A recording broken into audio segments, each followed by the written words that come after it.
That's what my daughter said when I called to ask about her wedding. 5 words that made my entire world tilt sideways. 5 words that would change everything. But I'm getting ahead of myself. Let me start at the beginning. My name is Renee Northfield. I'm 73 years old, and I live in a quiet neighborhood in Hyde Park, Austin. The kind of street where neighbors still wave, where live oak trees create tunnels of shade in the brutal Texas summer, where you can hear the cicadas singing in the evenings. I've lived in this house for 42 years. My husband Edward and I bought it back in 1983 when our daughter Amelia was just 2 years old. Edward passed away in 2015. Pancreatic cancer. It took him fast. Diagnosis to death in 8 months. Some people say that's a mercy. I'm not sure. I think I would have traded anything for more time. After Edward died, it was just me and Amelia. Well, Amelia and her life in downtown Austin, and me rattling around in this house that suddenly felt too big and too empty all at once. But we were close. Or at least I thought we were. That's why I'd spent 3 weeks choosing the perfect dress. It hung on my bedroom door that Saturday morning in March, still wrapped in tissue paper from the boutique on South Congress. Lavender silk, size 8, with delicate beading along the neckline. $185, which I know isn't cheap, but it was for Amelia's wedding. You don't skimp on something like that. I'd imagined her face when I showed up at her apartment with it. Surprise, sweetheart. For the wedding. I'd pictured her hugging me the way she used to when she was little, before life got complicated. Before Bryce. The morning light came through my bedroom window at that perfect angle it only hits in spring. I made coffee, the good kind, not my usual store brand, and sat at the kitchen table with my phone in my hand. I'd been putting off calling all week. Not because I didn't want to talk to her. I did. I always did. But Amelia had been distant lately. Calls unreturned. Texts answered with one word. Always busy. I told myself she was stressed about wedding planning. That's normal, right? Brides get overwhelmed. I dialed her number. 3 rings, then her voice. Mom. Not hi, Mom, or hey, Mom. Just Mom. Flat, like she already knew this was going to be an inconvenience. Hi, sweetheart. I kept my voice bright, breezy. I was just thinking about the wedding. Do you have a date set yet? I'd love to help however I can. I could do flowers, or maybe help with the guest list, or... Mom. She cut me off. The wedding was last Saturday. I actually laughed. I thought she was joking. What? Last Saturday, at Dripping Springs Vineyard. We kept it small. The coffee cup was halfway to my mouth. I set it down carefully, watching my hand to make sure it didn't shake. Amelia, that's not funny. I'm not joking. We got married last weekend. My daughter, my only child, had gotten married, and I hadn't even known the date. I don't understand. You didn't tell me. You didn't invite... It was intimate, Mom. Just close friends and family. We wanted to keep it low-key, you know? No drama. No drama. As if I'd ever caused her any drama. As if I hadn't spent the last 3 years paying her rent. $950 a month, every single month, so she and Bryce could get on their feet after his layoff. As if I hadn't covered her groceries when she called saying they were short. As if I hadn't wired her money for furniture, for car repairs, for medical bills. As if I hadn't sent her $800 just 2 months ago when she said she needed help with rent and maybe some wedding costs. Jennifer, I'm your mother. My voice cracked on the word. Mother. I know, Mom, but we wanted it to be simple. You understand, right? I didn't understand. I didn't understand at all. I have to go, she said. Bryce is calling me. We'll talk soon, okay? She hung up before I could respond. I sat there in my kitchen, the morning light still streaming through the window, the coffee going cold in my cup. My phone screen had gone dark. I stared at it, waiting for it to light up again with her calling back, saying it was a misunderstanding, that of course she'd meant to invite me, that she was sorry. It didn't ring. The lavender dress hung on my bedroom door. I could see it from where I sat. $185 for a wedding I wasn't invited to. I don't know what made me open Instagram. Maybe I needed proof it wasn't real. Maybe I needed to see it with my own eyes. But I opened the app and went to Amelia's profile, and there it was. 47 photos. Amelia in a white lace dress, the same dress she'd asked me for $650 to buy 3 months ago, claiming she needed it for rent. Mom, The landlord's threatening to evict us. Can you help? It's just this once. There was Bryce in a gray suit, grinning like he'd won the lottery. There was an arbor draped in flowers, white roses and eucalyptus, the kind of arrangement that costs money. There were tables set with candles and wine glasses, real glassware, not plastic. And there were people. I counted them. 38 guests. I recognized some of them. Amelia's friend Sarah from college, Bryce's co-workers. I'd met them once at a barbecue 2 summers ago. There was Diane Hammond, Bryce's mother, who I'd met exactly one time at an awkward dinner where she'd spent the entire evening complaining about her sciatica. There were distant cousins I hadn't seen in years. There was Jessica, Amelia's second cousin, who lived in Dallas and who Amelia barely ever mentioned. 38 people had been special enough to attend my daughter's wedding. I hadn't even been told it was happening. The dress felt heavier now, like it was mocking me from the bedroom. I walked slowly up the stairs and stood in the doorway, looking at it. Lavender silk, size 8, delicate beading, $185. I don't remember deciding to let it fall, but my hand opened and the hanger slipped through my fingers, and the dress pooled on the floor in a soft heap of fabric and crushed dreams. I should have picked it up. Instead, I slid down to sit with my back against the bedroom wall, my knees pulled up to my chest, staring at that dress like it could explain why my daughter didn't want me at her wedding. That's when I started calculating. 3 years. Amelia had moved into that apartment in South Congress with Bryce in January 2022. Just until we save up for a down payment, Mom. A year, maybe 2. Bryce had lost his job. Something about downsizing, though the details were always vague. Amelia was working as a marketing coordinator, but Austin rent was expensive. Everyone needs help sometimes, right, Mom? $950 a month, 12 months a year, 3 years, $34,200, just for rent. But that wasn't all, was it? I stood up, left the dress on the floor, walked downstairs to my home office, Edward's office, really, though I'd taken it over after he passed. I pulled out 3 years of bank statements from the file cabinet, spread them across the desk under the harsh LED lamp. Automatic transfers to Amelia and Bryce, rent, every month, $950. Venmo payments with notes, groceries, car emergency, medical bill, just this once. Checks with for Amelia in the memo line. I didn't need to add it all up line by line. I already knew deep down. But I forced myself to look at each one anyway. The car repair that supposedly cost $1,800, even though I'd later seen Bryce posting on Facebook about his upgraded sound system. The medical bills from Amelia's sprained ankle. Mom, insurance doesn't cover everything. It's $2,400 and they want payment now. I'd wired it the same day. Later, I'd seen her Instagram stories from that week. She'd been hiking at Enchanted Rock. Hiking, with a supposedly sprained ankle, the furniture. $3,200 for a sofa, a bed, and a dining set because they didn't have anywhere to sit. I'd driven to their apartment the next week to drop off some dishes, and the furniture was nice. Really nice. Too nice for someone who couldn't afford rent. The wedding fund. $3,500. Mom, venues are so expensive. We're trying to do this on our own, but could you help just a little? I'd helped a lot more than a little. The number at the bottom of my legal pad, written in my own shaky handwriting. $63,100. $63,100. That was the price of not being special enough for my daughter's wedding. I thought about Edward. He'd been gone 10 years now, but I could still hear his voice sometimes, especially in this office. I opened the bottom drawer of his desk, the one I'd never cleaned out because I couldn't bear to, and found his old legal pad.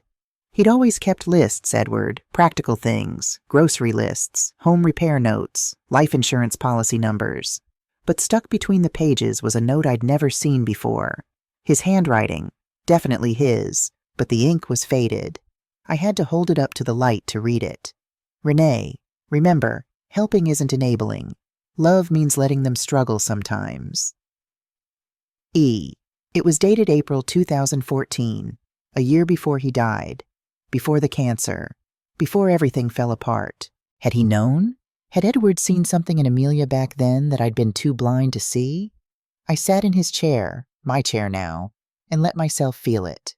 Not the sadness, the anger, I'd spent 3 years funding my daughter's life while she systematically erased me from it. I'd handed over my savings, my peace of mind, my dignity. And in return, I'd been excluded, discarded, deemed not special enough. The anger wasn't hot and explosive. It was cold, crystalline, the kind that cuts through fog and forces you to see things exactly as they are. I pulled out my phone, Googled elder law attorneys Austin, Texas, found Michael Brennan's office. Reviews said he was expensive but excellent, specialized in cases where families took advantage of elderly parents. Elderly. Is that what I was now? Elderly? 73 didn't feel elderly. It felt like just yesterday I was 33, chasing toddler Amelia around this house. Edward laughing in the kitchen, making his terrible pancakes. But to Amelia, I was elderly. I was a resource. An ATM machine with wrinkles and gray hair. I called Brennan's office. Left a message. By the time I hung up, the anger had sharpened into something clearer. Determination. A week passed. 7 days of silence. 7 days of no phone calls. No texts. No, "Hey, Mom, sorry about the confusion" messages. I wondered if Amelia would reach out. If she'd call to ask how I was doing. If I was upset. If we could talk. She didn't. But on Friday night at 9 o'clock, my phone rang. Not Amelia. Bryce. I stared at the screen for 3 rings before I answered. "Renee?" His voice was tight, stressed. "We've got a problem." I said nothing, just listened. "The rent's overdue. Landlord's threatening to evict us. We need the money by Wednesday, or we're going to lose the apartment." Still, I said nothing. "Renee?" His voice sharpened. "You there? You forgot to send the transfer this month." Forgot. As if it had been an accident. As if I'd simply overlooked it, the way you might forget to pick up milk at the grocery store. "We really need it, Renee. Like now. Can you Venmo it tonight?" In the background, I heard Amelia's voice, muffled but insistent. "Tell her we need it now, Bryce. Tell her." For 3 years, this had been the rhythm of my life. The call, the crisis, the ask. And I'd always said yes, because what kind of mother wouldn't help her own daughter? But that rhythm broke the moment I'd sat on my bedroom floor, staring at that lavender dress. "Renee," Bryce said again, an edge of irritation creeping in. "What's going on? Are you okay?" I opened my eyes, looked out my kitchen window at the live oak tree in the backyard, the one Edward had planted the year Amelia was born. "Bryce," I said, my voice steady. "I only help people who are special." Silence on the other end, the shocked kind. "What?" His tone shifted, defensive. "Renee, what the hell are you talking about?" "I think you and Amelia made it pretty clear who's special and who isn't," I said. "Good luck with the rent." And I hung up. My hand was shaking. But it wasn't fear. It was adrenaline. The electric thrill of doing something I'd never done before, saying no. The phone rang again. Bryce. I didn't answer. It rang again. Amelia this time. I didn't answer. A text came through. "Mom, please." Then another. "We can talk about this." Then 5 more in rapid succession. "You're being unreasonable. We're going to lose the apartment." "Mom, please. This isn't like you. Why are you doing this?" I set the phone face down on the kitchen table and listened to it buzz like an angry wasp trapped under a glass. 15 calls. 20.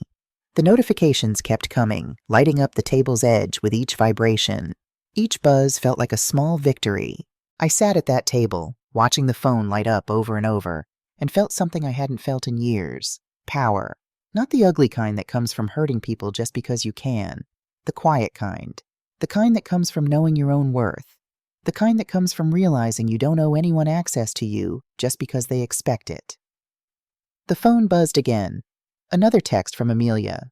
"Please, Bryce is freaking out. We don't know what to do." I picked up the phone, opened the message, and read it twice. Then I set it back down without replying.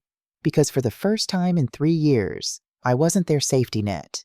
I was just Renee. And Renee had better things to do than catch people who'd pushed her off a cliff. I woke up Saturday morning to 37 new messages on my phone. I didn't read them.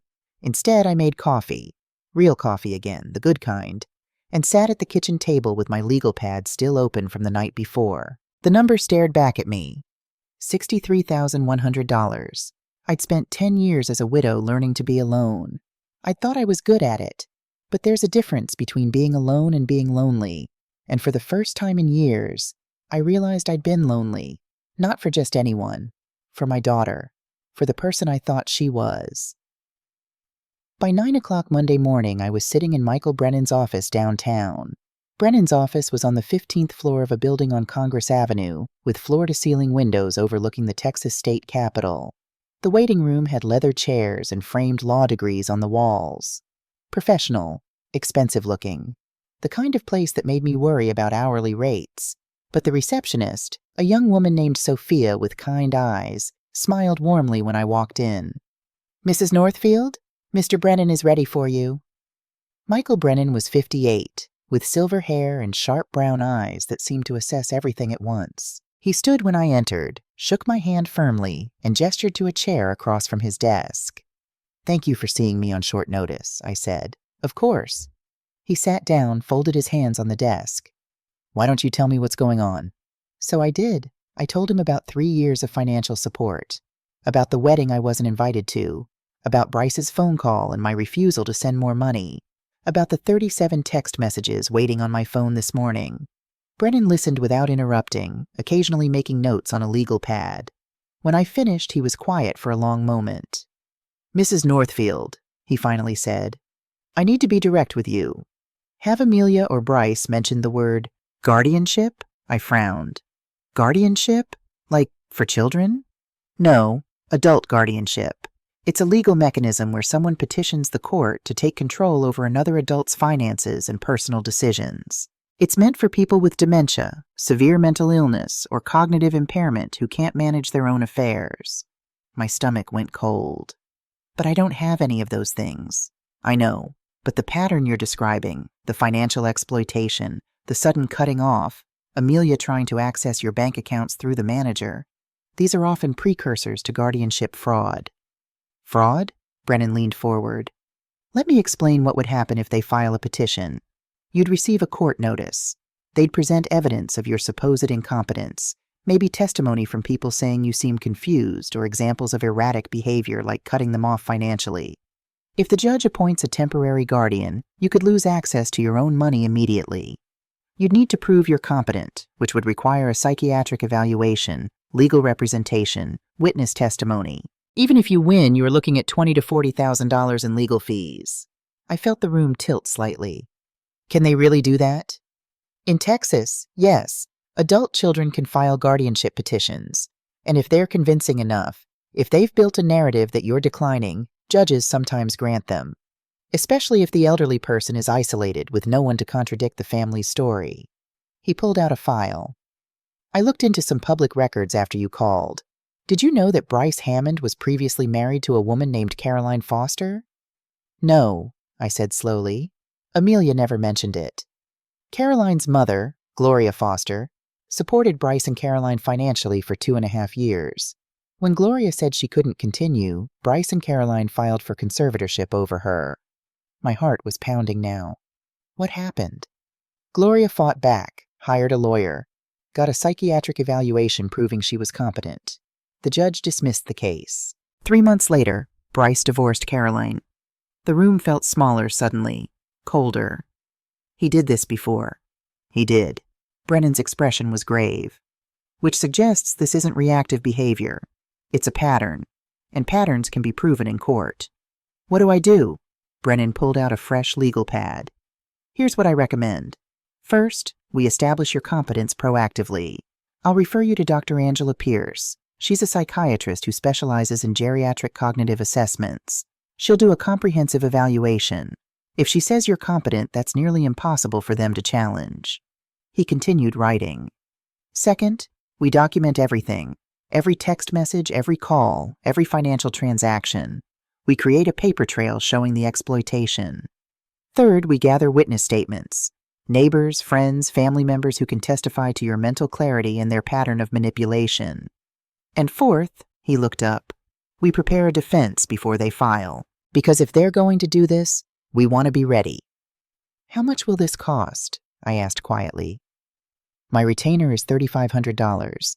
If they file a guardianship petition, we're looking at $15,000 to $25,000 total, depending on how aggressively they fight." It was more money than I'd spent on myself in 3 years combined.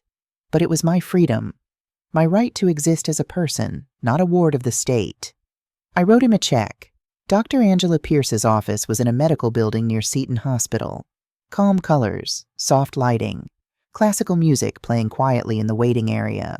The kind of place designed to make you feel at ease. Dr. Pierce herself was 54, with intelligent gray eyes and a warm but professional demeanor. She shook my hand and led me into her office. Comfortable chairs, bookshelves lined with medical texts, a desk with a computer and several file folders. "Mrs. Northfield," she said, settling into her chair. "This evaluation will take approximately 2 hours. I'll be assessing your cognitive function, memory, emotional state, and ability to manage your own affairs. There are no right or wrong answers. I just want you to answer honestly. Does that sound all right?" "Yes," I said. "That's fine." She started with basic questions. My name, the date, where I was, then more complex memory tasks. She'd say a list of words, ask me to remember them, show me pictures, ask me to recall details, have me draw a clock showing a specific time, solve simple math problems. Then came the life questions. "Tell me about your typical day," she said. I described my routine: coffee in the morning, reading the newspaper. Tuesdays I went to book club at the library. Wednesdays I volunteered at the community center, helping other seniors learn to use computers. I managed my own finances, paid my bills online, balanced my checkbook, made my own medical appointments. "When did you last make a major financial decision?" Dr. Pierce asked. 2 weeks ago, I hired a lawyer and changed all my bank account access codes. "Can you walk me through that decision-making process?" I explained step by step. The wedding, the financial audit, the phone call with Bryce, the realization that I needed to protect myself, the research into elder law attorneys, the consultation with Brennan. Dr. Pierce made notes, nodding occasionally. "Tell me about your relationship with your daughter," she said. This was harder. I felt my throat tighten. "I love her. I probably always will.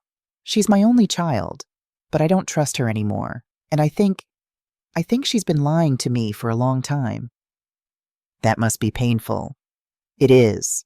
I met Dr. Pierce's eyes. "But realizing it, that's made me angry. And anger right now feels a lot clearer than love." She asked about my mood. Was I sleeping? Eating? Did I feel hopeless? Suicidal? "No," I told her. "I felt angry. Betrayed. But not hopeless. If anything, I felt more awake than I had in years." We continued for another hour. More memory tests. Problem-solving exercises. She asked me to manage a hypothetical budget, to explain how I'd handle various scenarios, to recall specific dates and events from my past. Finally, she set down her pen and looked at me. "Mrs. Northfield," she said, "I want to give you my preliminary assessment. I'll prepare a full written report, but I can tell you now, I see no indicators of cognitive decline. Your memory is excellent. You're scoring above average for your age group. Your reasoning is sharp. Your judgment is sound. Your emotional responses are entirely appropriate to your circumstances." I felt something loosen in my chest. "So I'm not crazy." She smiled slightly. "You're not crazy. In fact, I'd say you're showing remarkable clarity. You recognized a pattern of exploitation, took steps to protect yourself, and sought appropriate legal and medical counsel. Those are the actions of someone who's thinking very clearly." "Thank you," I said quietly. Dr. Pierce's expression grew more serious. "Mrs. Northfield, I want to tell you something off the record. I've been doing these evaluations for 25 years. I've seen this pattern before. Adult children isolating elderly parents, building a narrative of incompetence, positioning themselves to take control. It's more common than most people realize. And it's abuse." The word hung in the air between us. Abuse. "If this goes to court," she continued, "I'll testify on your behalf, and my assessment will be very difficult for anyone to refute." That evening, my sister Patricia called from Boston. "Renee," she said, her voice tight with anger, "I've been making some calls about what you told me." "What did you find?" "Do you remember Aunt Margaret? She mentioned last Thanksgiving that Amelia had told her you were having memory issues. Said Amelia asked her not to call you too often because it agitated you." My stomach sank. "Margaret said that?" "Yes. And I called Ruth Campbell's daughter, Sarah. Amelia told Sarah the same thing. Said you'd been diagnosed with early-stage dementia and the family was managing it quietly. I closed my eyes, felt the room spin slightly. Patricia continued, her voice shaking with fury. I made a list, Renee. Your neighbor Ruth, Aunt Margaret, Sarah Campbell, our cousin Beth in Dallas, your friend Linda from book club. Amelia contacted at least 8 people in your life last summer, told each one some version of Mom's declining, and asked them to give you space. She was isolating me, I whispered. Yes, she was building a case. If everyone believes you're confused, no one questions when she tries to take control. The calculation of it, the systematic nature of it. This wasn't reactive. This wasn't a daughter concerned about her mother. This was deliberate. Patricia, I said, can you come to Austin? I might need you to testify. I'm booking a flight right now. They came on a Saturday, 3 weeks after the wedding. I was in my garden. I'd finally started working on it again after years of neglect, when my phone buzzed with a notification from the new security camera system. Motion detected. 2 vehicles in driveway. I pulled up the camera app. Amelia's white sedan, Bryce's black truck. They were here. I set down my gardening gloves, walked calmly through the house, and met them at the front door. I didn't open it, just stood there, watching them through the window. Amelia knocked. Mom, we know you're home. We need to talk. I opened the door but didn't step aside. Didn't invite them in. What do you want? Amelia's eyes were red, like she'd been crying, or like she wanted me to think she'd been crying. Mom, please, can we come in? We need to talk about what's happening. We can talk here. Bryce stepped forward. Renee, come on, don't be like this. We're family. Family, I repeated. Is that what we are? Amelia's face crumpled. The tears came now, real or performed. I couldn't tell anymore. Mom, I'm sorry about the wedding. It was wrong. I should have invited you. Things have been so stressful, and we thought... You thought I wasn't special enough, I said quietly. That's not... She wiped her eyes. That's not what I meant. You're always so dramatic about everything. There it was, the shift, the subtle accusation that my hurt feelings were an overreaction. When did you tell Ruth Campbell I had dementia? I asked. Amelia froze. What? When did you tell Aunt Margaret I was declining? When did you call Sarah and Beth and Linda and tell them all to stay away from me? Bryce's jaw tightened. Renee, we were concerned. Don't. My voice was sharp. I talked to Dr. Angela Pierce this week. 2-hour psychiatric evaluation. Full cognitive assessment. I'm perfectly competent. But you've spent 8 months telling everyone I'm not. Amelia's expression shifted. The concerned daughter disappeared. In her place was something colder. Mom, listen to yourself. You've become paranoid. You've cut us off without explanation. You're installing security cameras like we're criminals. Don't you see? These are concerning behaviors. I realized, standing there, that every word she said could be used as evidence, that this confrontation might be part of their strategy. I want you both to leave, I said. We're not leaving until... Bryce started. This is my property. If you don't leave, I'm calling the police. For a moment, nobody moved. Then Amelia's face hardened completely. The mask was gone. Fine, she said, her voice ice. But Mom, you're making a huge mistake. We were trying to help you, trying to take care of you. Now we'll have to do this the hard way. The hard way? I asked. She didn't answer, just turned and walked back to her car. Bryce followed, throwing me one last look. Not anger exactly. Something more calculating. Like he was assessing me. I watched them drive away, then immediately called Brennan. They came, I said when he answered. They threatened me. What's the hard way? There was a pause. Then Brennan said grimly, The petition. It's coming, Mrs. Northfield. They're going to file for guardianship. 2 days later, Brennan called me. Mrs. Northfield, can you come to my office this afternoon? There's someone I'd like you to meet. When I arrived, there was a woman already sitting in the conference room. She was maybe 52, with dark hair starting to gray, wearing a simple blue blouse and jeans. She stood when I entered, and I saw something in her eyes I recognized. The particular exhaustion that comes from dealing with Bryce Hammond. Mrs. Northfield, Brennan said, this is Caroline Foster. Caroline, this is Renee. We shook hands. Her grip was firm, but her hand was trembling slightly. Caroline was married to Bryce from 2019 to 2022, Brennan explained. After I mentioned her to you, I reached out. She agreed to meet with us. We sat down. Caroline had a folder in front of her, thick with documents. She looked at me with something like sympathy. "Mrs. Northfield," she said, "I need to tell you about my mother." She opened the folder, pulled out a photograph. A woman in her 70s, smiling at the camera, standing in front of a house in what looked like San Antonio. "This is Gloria Foster, my mom. She was 71 when Bryce and I got married." Caroline's voice was steady, but I could hear the effort it took. Mom had some money saved. Not rich, she was a school teacher her whole life, but comfortable. She owned her house outright, had about $180,000 in retirement accounts. She pulled out more photos. Bryce younger, smiling with his arm around Caroline. They looked happy. "Bryce was charming," Caroline said. "When we started dating, he had just lost his job. Something about company restructuring. He needed a place to stay temporarily. We moved in with Mom, just until he got back on his feet. That's what he said. Just temporary." I felt cold. It was supposed to be a few months. It turned into 2.5 years. Mom paid for everything: rent, groceries, utilities. Bryce always had reasons he couldn't find work. The market was bad. He was overqualified. He was waiting for the right opportunity. And there were always emergencies. "What kind of emergencies?" I asked. "Car repairs, medical bills. His father was sick. Could we send money? His sister needed help with her rent.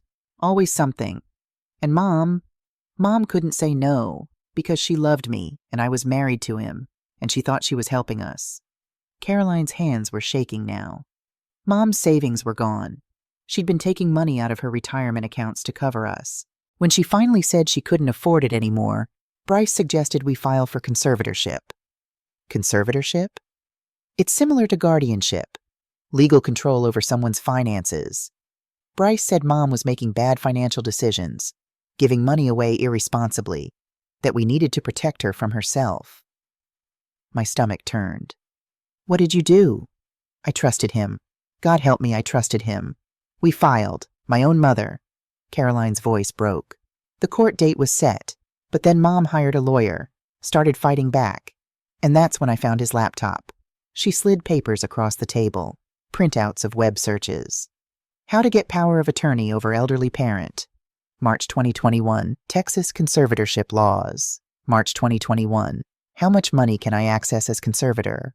April 2021, elder care facilities San Antonio cost. April 2021, he'd been planning it for months, Caroline said. Before Mom even said no, before she ran out of money, he had draft legal documents hidden in his email, messages to a lawyer about asset protection strategies. She looked at me. When I confronted him, he said I was overreacting, that he was protecting our future, that Mom was getting old and we needed to think ahead. I filed for divorce the next day. "What happened with your mother's case?" I asked. "She won. The judge dismissed it. But it cost her $22,000 in legal fees, money she didn't have. She had to sell her house, move into a smaller place." Caroline pulled out another document. "After our divorce, Bryce moved to Austin. 6 months later, I saw on Facebook that he was dating someone named Amelia. I looked her up, saw that your husband had passed away, that you were a widow, that you volunteered at the library. It was in some Society page article about community service. I saw that you owned your house in Hyde Park. Nice neighborhood." My mouth was dry. "You think he researched me? Through Amelia?" Caroline met my eyes. "Mrs. Northfield, Bryce is very good at finding women who have elderly mothers with resources. I don't know if Amelia knows. Maybe he manipulated her, too. But I needed to warn you. He's done this before, and he'll do it again if he can." Brennan spoke up. "Mrs. Northfield, this is exactly what we needed. Caroline's testimony establishes a pattern. It shows the court that this isn't about your cognitive health. It's about money. It's his pattern." I looked at Caroline. "Will you testify? In court?" "Yes," she said immediately. "I couldn't save my mom from the trauma, but maybe I can help you." 5 weeks after the wedding, a courier arrived at my door. I signed for the envelope with steady hands, walked into my kitchen, sat down at the table, and opened it. Petition for temporary guardianship and permanent conservatorship of the person and estate of Renee Marie Northfield. Petitioners: Amelia Grace Northfield and Bryce William Hammond. Respondent: Renee Marie Northfield. I read every word, all 12 pages. They claimed I had exhibited significant cognitive decline over the past 12 months, that I'd made irrational financial decisions, including cutting off financial support to family members without justification or explanation, that I'd become increasingly paranoid, installing excessive security measures and making unfounded accusations, that I'd isolated myself from concerned family members and refused offers of help. They attached evidence. A statement from Amelia. My mother forgot about my wedding date and became hostile and accusatory when I tried to discuss it with her. A statement from Bryce. My mother-in-law has accused us of theft and manipulation without any basis in reality. A letter from Dr. Harrison, a family doctor I hadn't seen in over 2 years. The patient's family has expressed concerns about cognitive decline. While I have not examined the patient recently, these concerns warrant investigation. Copies of my bank records showing that I'd closed the automatic transfers, framed as erratic financial behavior. Court date, June 18th, 6 weeks away. I read the petition 3 times. Then I called Brennan. I know, he said when he picked up. The court notified me an hour ago. Are you all right? I'm angry. Good. Use that. We're going to fight this, Mrs. Northfield, and we're going to win. Patricia arrived from Boston the next day. She took one look at my face and hugged me hard. We're going to destroy them, she said. We spent the afternoon organizing documents for Brennan. Bank statements, text messages, photographs, building the case. It was Patricia who asked, "What did Ruth mean about Amelia taking boxes from your house?" I'd almost forgotten. Last summer, July I think, Ruth said she saw Amelia leaving with boxes. I never figured out what was in them. Patricia frowned. Where would she have gotten boxes from? I don't know. I was at book club. She must have let herself in. Did you ever check to see if anything was missing? I hadn't. After Edward died, I'd closed off parts of the house. Too painful. His home office upstairs. I hadn't been in there in 10 years. Couldn't bear to. Renee, Patricia said slowly, we need to check his office. We climbed the stairs together. The door stuck slightly when I pushed it open.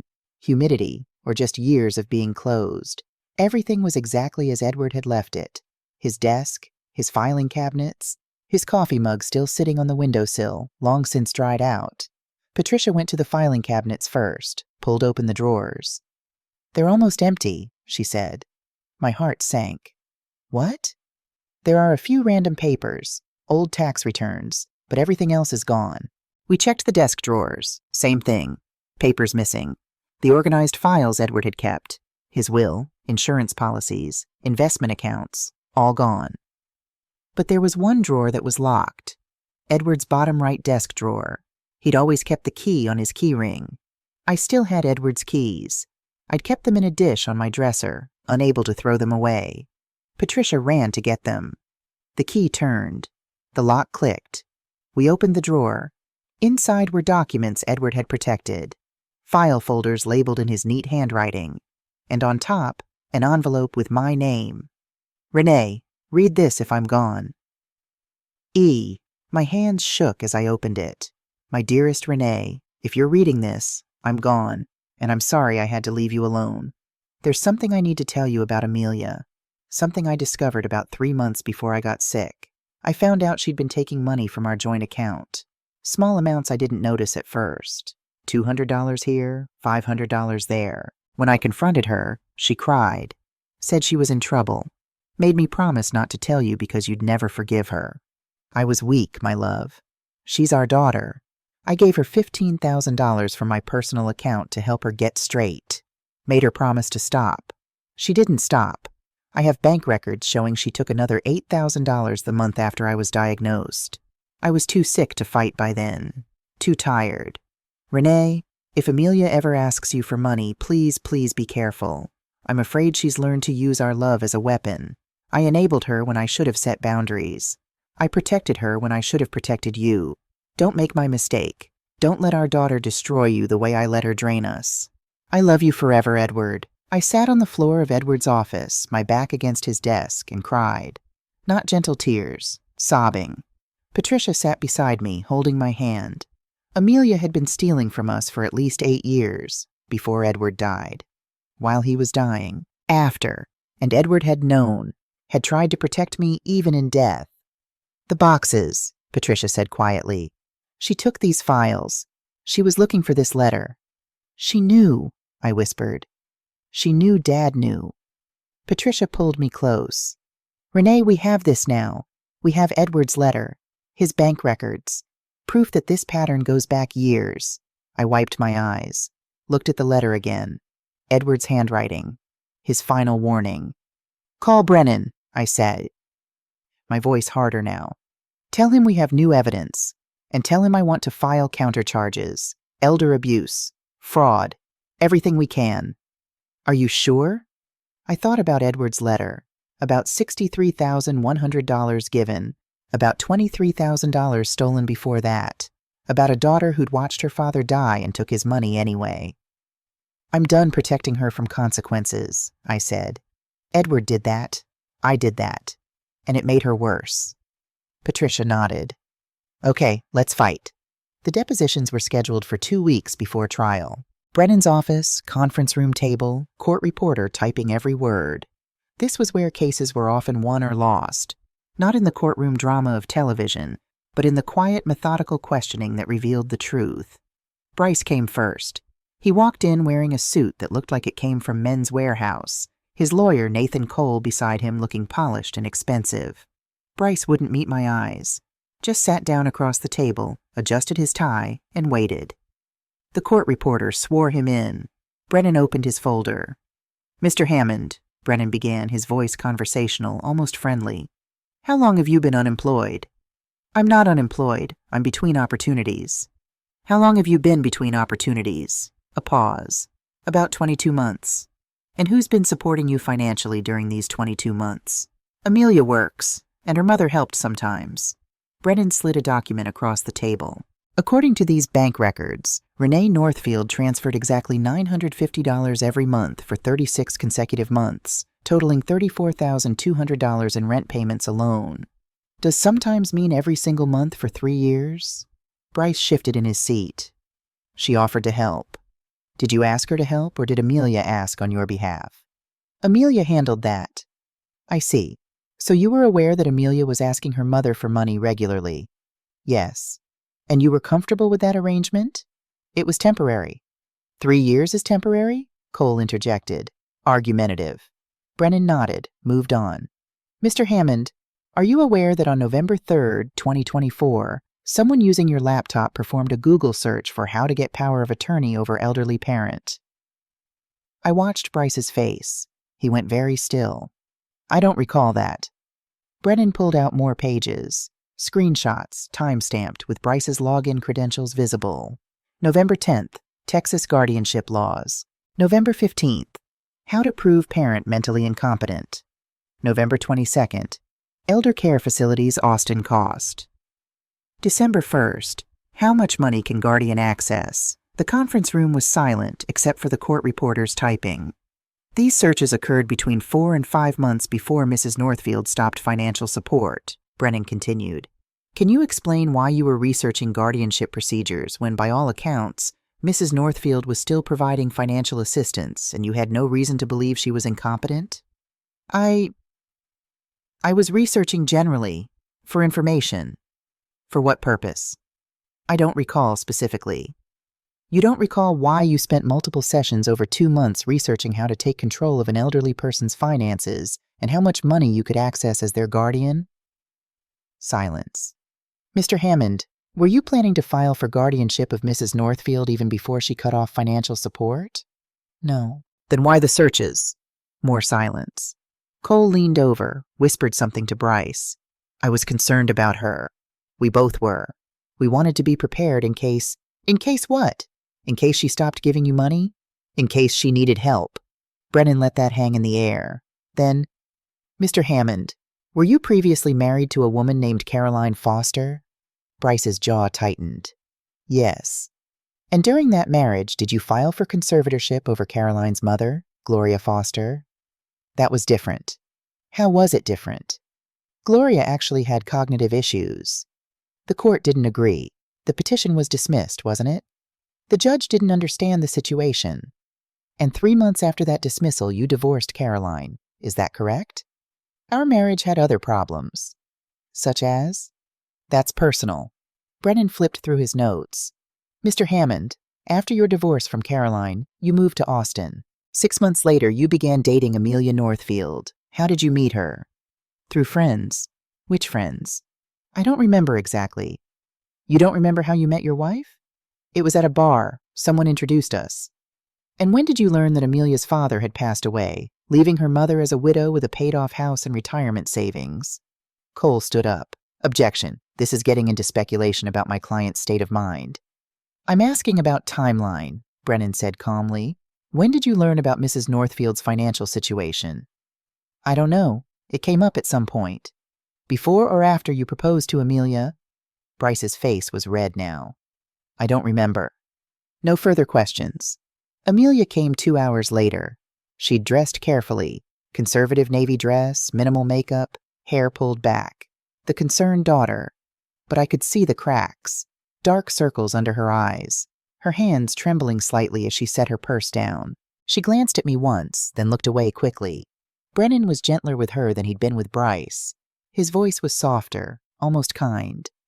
Miss Northfield, thank you for coming. I know this is difficult. She nodded. Can you tell me why your mother wasn't invited to your wedding?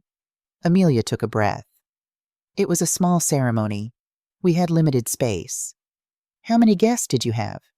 About 38. And among those 38, you invited coworkers, distant cousins, and your mother-in-law, whom you'd met once. But not your own mother, who had been supporting you financially for 3 years? My mother and I have had a complicated relationship. Complicated how? She's become difficult, critical. Can you give me an example of her being critical? Amelia hesitated. She questions my choices, my relationship with Bryce. Did she question your spending habits? Sometimes, such as when you asked for money for rent but used it for other purposes. Amelia's eyes flashed. I never... Ms. Northfield, your mother has bank records showing a transfer of $650 in February that you said was for rent, but you got married in a dress that cost $650, a dress your landlord didn't require. I paid rent, I needed the dress too. Brennan nodded, made a note, then, did you take documents from your mother's home office in July of last year? The question seemed to catch her off guard. What? A neighbor reported seeing you leaving the house with boxes. What was in those boxes? I was helping my mom organize. She asked me to clean out some old files. Did she? Because Mrs. Northfield has no memory of asking you to do that. She forgets things. Does she? We have a psychiatric evaluation from Dr. Angela Pierce stating that your mother's memory is above average for her age group. Amelia's composure was cracking. I could see it in the way her fingers twisted together. Did you find your father's letter? Brennan asked quietly. She went pale. I don't know what you're talking about. Brennan slid the letter across the table. Edward's handwriting. The envelope with my name.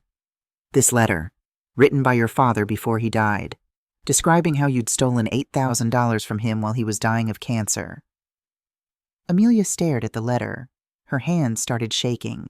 Real tears now. Not the performed kind, but the shocked, shameful kind. Where did you get this? It was locked in your father's desk, the desk you apparently went through when you took those boxes. He said, her voice broke. He said he wouldn't tell her. So you knew about this letter. I knew he wrote something. I looked for it. I thought if I could find it first, I could... She stopped herself. Could what? Destroy evidence that you'd been stealing from your parents for years? She was crying now, really crying. I was in trouble. I needed money. Dad said he wouldn't tell Mom, that he'd help me, that he'd protect you from consequences? Yes. Brennan's voice was quieter now. Miss Northfield, did you tell your husband about this letter? About the money you took from your father? She looked up, confused. What? No. Bryce doesn't know about that. Did you tell him about your father's concerns about your spending? No. Did you know that Bryce was researching guardianship laws 6 months ago? Amelia frowned. What do you mean? Brennan slid over the printed search history. These are searches performed on your husband's laptop, November through December of last year, before your mother cut you off, before you claim she started showing signs of cognitive decline. She read through them slowly. Her expression changed from confusion to shock to something else. Realization. Horror. I didn't know about these, she whispered. You didn't know your husband was planning to file for guardianship months before your mother stopped sending money? No, he said. When Mom cut us off, he said we should do something, that she wasn't thinking clearly, that we needed to protect her. I thought it was his idea then. I didn't know he'd been planning it. Did you know Bryce had done this before? To his first wife's mother? Amelia looked at Brennan like he'd spoken in another language. What? Bryce was previously married to Caroline Foster. He and Caroline filed for conservatorship over Caroline's mother after living off her financial support for years. The case was dismissed. 3 months later, he divorced Caroline. I watched my daughter's face, saw the exact moment she understood, that she'd been used, that Bryce had found her because of me, because of my house and my savings and my vulnerability as a widow. I need to talk to my lawyer, she said quietly. You don't have your own lawyer, do you? You and Bryce are sharing Nathan Cole. I need my own lawyer. The deposition ended shortly after. Amelia left quickly, not looking at anyone. But I'd seen something in her face. Not just shock, shame, and maybe, finally, clarity. June 18th arrived with typical Texas summer heat, the kind that makes the air shimmer above the pavement, that turns the inside of your car into an oven if you park in the sun. I wore the navy suit I'd worn to Amelia's college graduation. Patricia helped me with my hair. Ruth drove us to the courthouse. Travis County Family Court. 3rd floor. The hallway was lined with wooden benches where other families waited for their own dramas to unfold. Divorces, custody battles, adoptions, lives changing behind closed doors. Amelia and Bryce were already there when we arrived. Separate now, she sat on one bench, he on another 10 feet away. They weren't speaking. Amelia had her own lawyer with her now, a young woman in a gray suit. Judge William Chambers' courtroom was smaller than I'd expected. Wood paneling, Texas flag and American flag flanking the judge's bench. Gallery seating for maybe 40 people.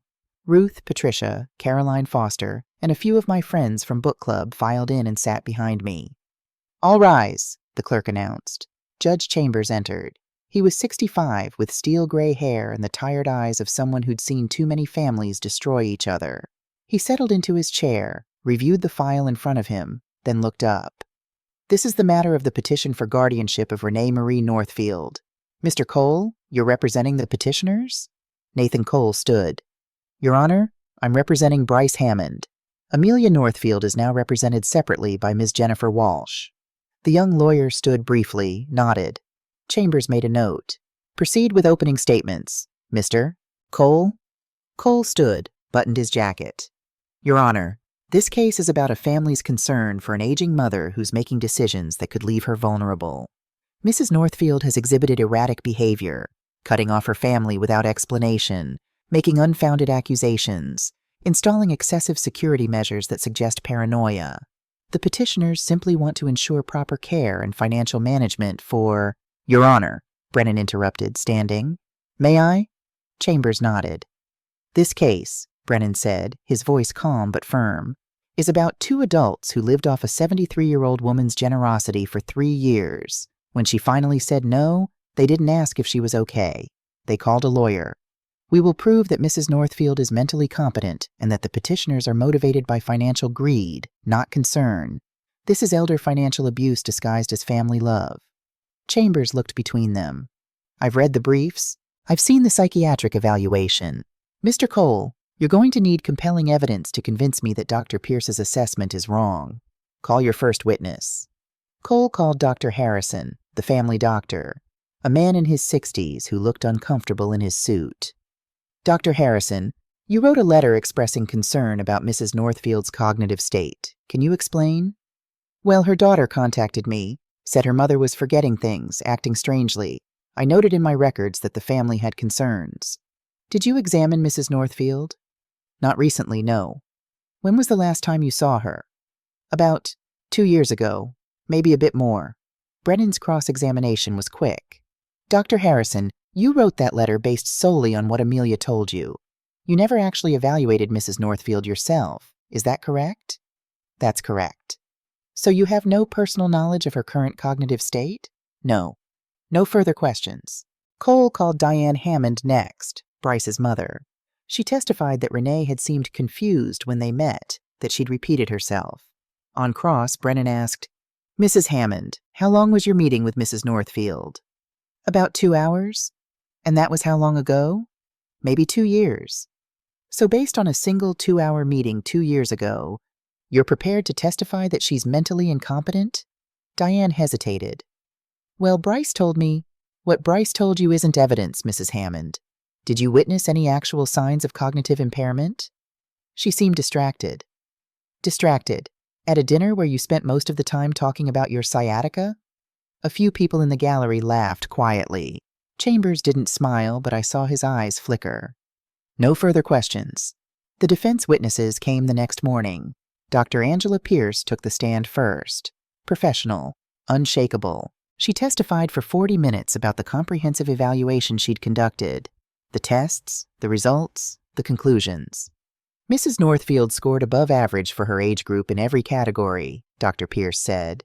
Her memory is intact. Her reasoning is sharp. Her judgment is excellent. I saw no evidence of dementia, confusion, or impaired judgment. Cole tried to find cracks. Dr. Pierce, couldn't someone have a good day and perform well on tests even if they're generally declining? Cognitive competence isn't about good days and bad days, Mr. Cole. The tests I administered measure baseline function.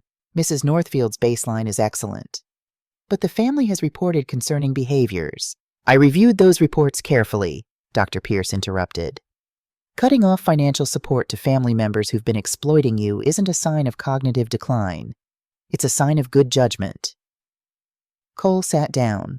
Patricia testified next. About the phone calls Amelia had made to family and friends. About the systematic isolation. About Edward's letter. When Brennan asked her to read the letter aloud, her voice shook, but she got through it. I watched Amelia while Patricia read. Saw her crying silently, her new lawyer's hand on her shoulder. Ruth testified about seeing Amelia leave with boxes, about how sharp and clear I'd always been, about the conversation where Amelia had told her I was declining. Did you believe her? Brennan asked. At the time, yes, because why would a daughter lie about something like that? But when I saw Renee again recently, she was exactly the same as always, sharp as a tack. That's when I realized I'd been manipulated. Then Caroline Foster took the stand. The courtroom went very quiet when she was sworn in. Amelia was watching now, leaning forward slightly. She'd known Caroline was on the witness list, but hadn't heard her story yet. Caroline told it simply, without drama. The marriage, Gloria's financial support, Bryce's pattern of emergencies, the guardianship petition, the searches on his laptop, the divorce 3 months later. Mrs. Foster, Brennan said, why are you testifying today? Because when your investigator contacted me and described what was happening to Mrs. Northfield, I knew. Same pattern, same tactics, same man. She looked directly at Bryce. And I couldn't let him do it again without saying something. Cole tried to object. This is prejudicial. But Chambers overruled. The pattern is relevant. Continue. When Caroline stepped down, I saw Amelia staring at Bryce like she'd never seen him before. We broke for lunch. I saw Amelia in the courthouse hallway, standing alone by the window. Patricia and Ruth had gone to get sandwiches. Brennan was on a phone call. I walked over to her. Mom, she said quietly when she saw me. Amelia. We stood there in silence for a moment. Then. I didn't know about Caroline, about what Bryce did. Does it matter? Yes, because... Her voice broke. Because I think I've been as stupid as you've been generous. I waited. Bryce suggested the guardianship, said you were declining and we needed to protect you. I believed him because... She paused. Because it was easier than admitting what I'd done. Easier than facing that I'd become someone Dad would be ashamed of. Something shifted in my chest. Not forgiveness, not yet, but maybe the first crack in the wall I'd built. Amelia, Are you testifying this afternoon? Yes. Are you going to tell the truth? She looked at me with red-rimmed eyes. I don't even know what that is anymore. The afternoon session began at 2 o'clock. The courtroom was warm despite the air conditioning. Judge Chambers looked tired. Mr. Cole, call your next witness. The petitioners call Amelia Northfield. Amelia walked to the stand, was sworn in, sat down. She looked small in the witness chair, young, scared. Cole approached. Miss Northfield, can you describe your mother's behavior over the past year? Amelia opened her mouth, closed it, looked at me, then at Bryce, then at Caroline Foster sitting in the gallery. Miss Northfield? Cole prompted. My mother, Amelia said slowly, has been different. How so? She took a breath. Actually, I need to correct something. My mother hasn't been different. I have. The courtroom went completely silent. Cole's expression shifted from confident to alarmed. Ms. Northfield, I've been taking money from my mother for 3 years, Amelia said, her voice getting stronger. Before that, I took money from my father while he was dying. I've lied. I've manipulated. I've isolated her from people who cared about her. Your Honor, Cole said urgently, my witness is clearly under duress. She's under oath, Chambers said sharply. Continue, Ms. Northfield. Amelia looked at me. My husband researched guardianship laws months before you stopped helping us, before you declined, before you showed any of the behaviors we're claiming are signs of incompetence. He planned this. Bryce half stood from his seat. Amelia, what are you— Mr. Hammond, sit down, Chambers ordered. Amelia continued, tears streaming now. And I went along with it. Not because I thought you needed help, but because I was angry you finally set a boundary. Because I'd rather believe you were crazy than admit I'd become someone who'd steal from her own dying father. She looked directly at me. Mom, I don't expect you to forgive me. I don't forgive myself. But you don't have dementia. You're not confused. You're probably the clearest person in this room, and I'm sorry. I'm so sorry. Judge Chambers leaned forward. Ms. Northfield, let me be clear. Are you recanting your petition? Yes, Your Honor, my mother is competent. This petition is wrong. Everything about it is wrong. Chambers looked at Cole. Counselor? Cole was shuffling papers frantically. Your Honor, I'd like to request a recess to consult with— Denied. Mr. Brennan, do you have questions for this witness? Brennan stood. Just a few, Your Honor. He approached Amelia gently. Ms. Northfield, did your husband tell you about his ex-wife's mother? No. Did he tell you he'd filed for guardianship before? No. Were you aware he'd been researching this for months? Not until the deposition. Not until 2 weeks ago. Do you believe your mother is mentally competent? Amelia looked at me. Really looked at me. Yes. She's the most competent person I know. She saw through me when I couldn't even see myself. Brennan nodded. No further questions. Judge Chambers called a 30-minute recess. When he returned, his expression was grim. I've reviewed all testimony and evidence presented over these 2 days. I've seen many guardianship cases in my career. Most are legitimate. Families genuinely trying to protect loved ones who can no longer care for themselves. He looked at Bryce, then at Amelia. This is not one of those cases. Dr. Pierce's evaluation is thorough and persuasive. Mrs. Northfield is clearly mentally competent. Moreover, the evidence shows a troubling pattern. Financial exploitation by the petitioners, followed by a calculated attempt to gain legal control when that exploitation ended. He looked specifically at Bryce. Mr. Hammond, the evidence of your prior behavior with Mrs. Foster's mother is particularly concerning.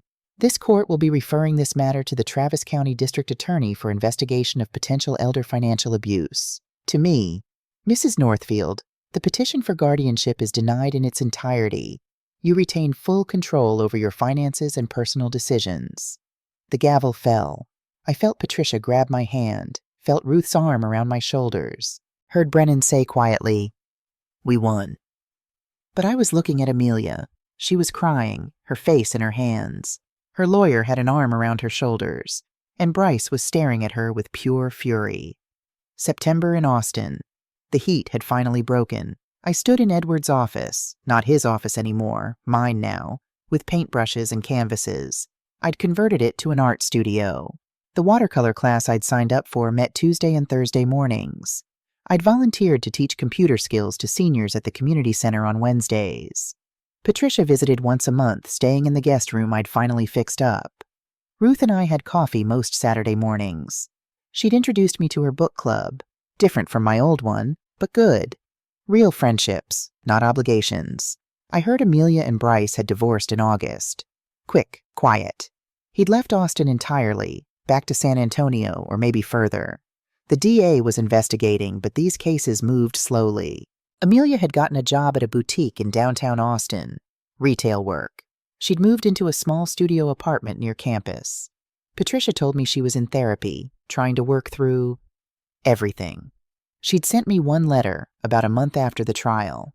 Mom, I don't expect a response. I just want you to know I'm getting help, real help. I'm trying to face what I did. To you, to Dad, to myself. I don't know if I can ever be someone Dad would be proud of again. Someone you could be proud of.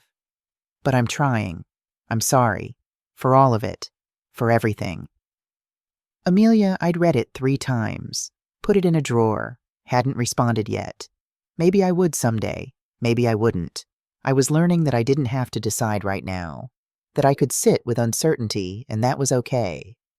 That afternoon I was painting when my phone rang. Patricia. How are you? She asked. I'm good. Actually good. I'm glad. Hey, I was thinking about Thanksgiving. Would you want to come to Boston or I could come to you? Come here, I said immediately. I'll cook. Your house, your rules? Exactly. We talked for a while longer, about nothing important. Her garden, my painting class, the new restaurant that had opened on Burnett Road. When we hung up, I returned to my painting, a watercolor of Zilker Park in autumn, trees and families and light, freedom. I thought about Amelia's letter, still in that drawer. Thought about Edward's letter, now filed with Brennan for safekeeping.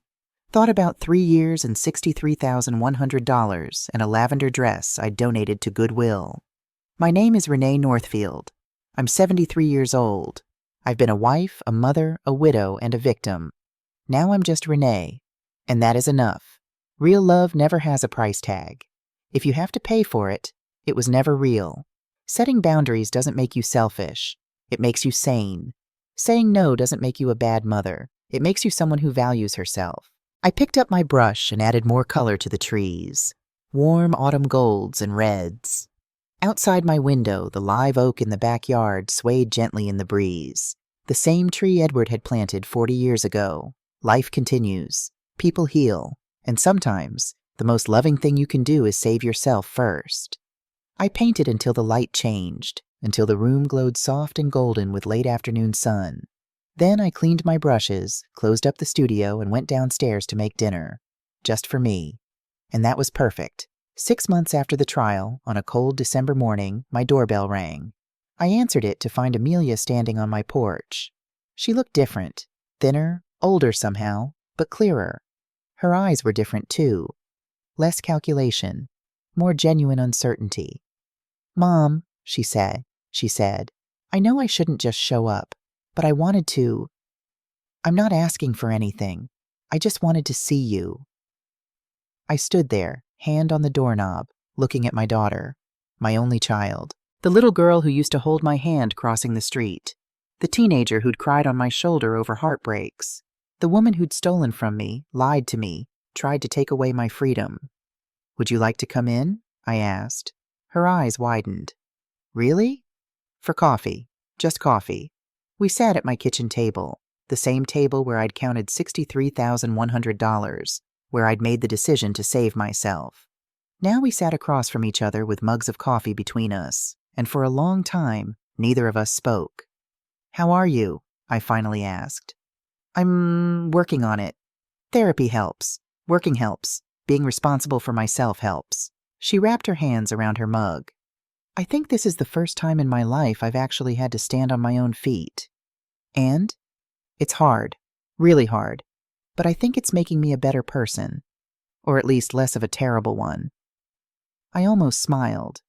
You weren't terrible, Amelia. You were lost. I stole from you. From Dad while he was dying. I tried to take away your rights as a human being. Yes, I said simply. You did. She nodded, accepting it. I don't expect you to forgive me. Good, because I don't know if I can. Maybe someday, maybe not. Can I ask? She hesitated. Can I see you sometimes? Not often. Maybe just once in a while? I thought about Edward, about boundaries and enabling and love, about the difference between helping and hurting. Once a month, I said. Coffee, here, and if I need to stop, I will. Okay. Relief flooded her face. Thank you. She left 20 minutes later. When the door closed behind her, I stood there for a moment, feeling the weight of the decision. Patricia called that evening. How did it go? I don't know yet, I said honestly. Ask me in a year. Fair enough. You know I'm proud of you, right? For what? For knowing that forgiveness isn't the same as forgetting. For protecting yourself first. For being strong enough to set terms. I looked out my kitchen window at the darkening sky. I learned from the best, I said, thinking of Edward, of his letter, of his final warning that I'd finally heeded. That night I sat in my studio and painted. Not Zilker Park this time. Something new. A woman standing alone on a hill, watching the sunrise. Strong, free, complete. I titled it Renee, because sometimes the greatest love story is the one you have with yourself.